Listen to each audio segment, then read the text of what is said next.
Well, when it comes to healthy food pairings, what should you eat together? Have you ever thought about it? Registered dietitian Inessa Chumley joins us this morning to tell us.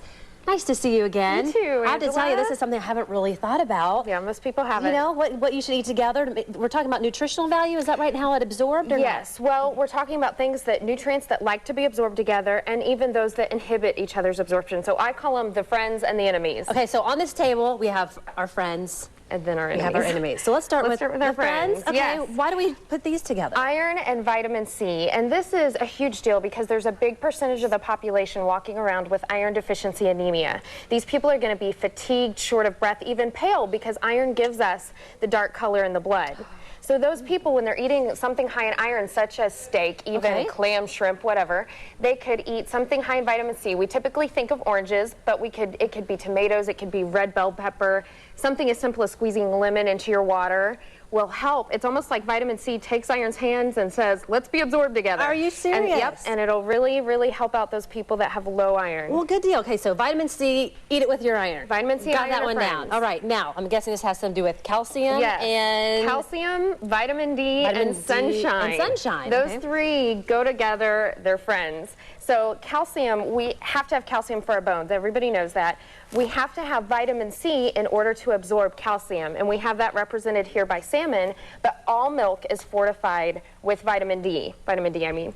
Okay, so we also have to have sunshine in order to make vitamin D. Okay. So really, sunshine can have an effect on our bones. Wow. Because we have to have it. So we have to have sunshine for vitamin D for calcium. All three work together. If you want to get the biggest punch, take a bite of salmon, a swig of milk, and then sunbathe for 15 minutes. Oh, yeah, and again, do it safely, you know, all that good stuff. But you do have to have some sunshine in your life. Okay, what else? Yes. Well, up here, this is one that hits a lot of people because we have Diet Colas and calcium. And I know that's huge because a lot of people think Diet Cola, it's calorie-free, it's good for me. Well, just because it's calorie-free doesn't mean it's good for you. Yeah, what's it doing to our bodies if we're trying to...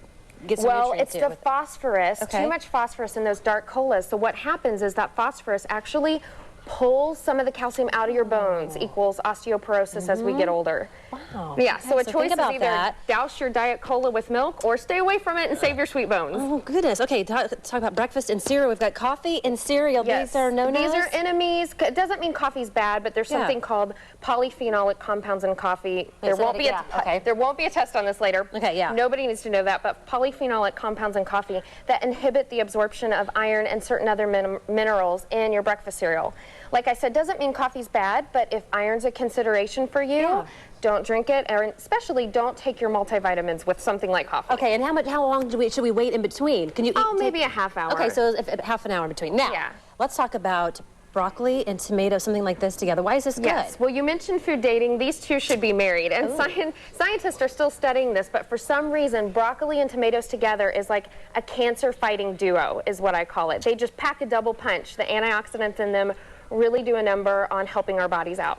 Didn't know. Thank you so much for educating us this morning. Absolutely. If you'd like to get in touch with Inessa, here's the information. She is with Flourish, 490-9785. Go to fox59.com. We'll get you hooked up.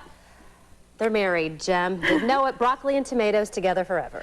Now, can I do that? Can I actually have like melted cheese on that broccoli, or? Absolutely. Okay, okay. So pour coffee on it. Okay. Just don't pour coffee on it. Note to self. All right.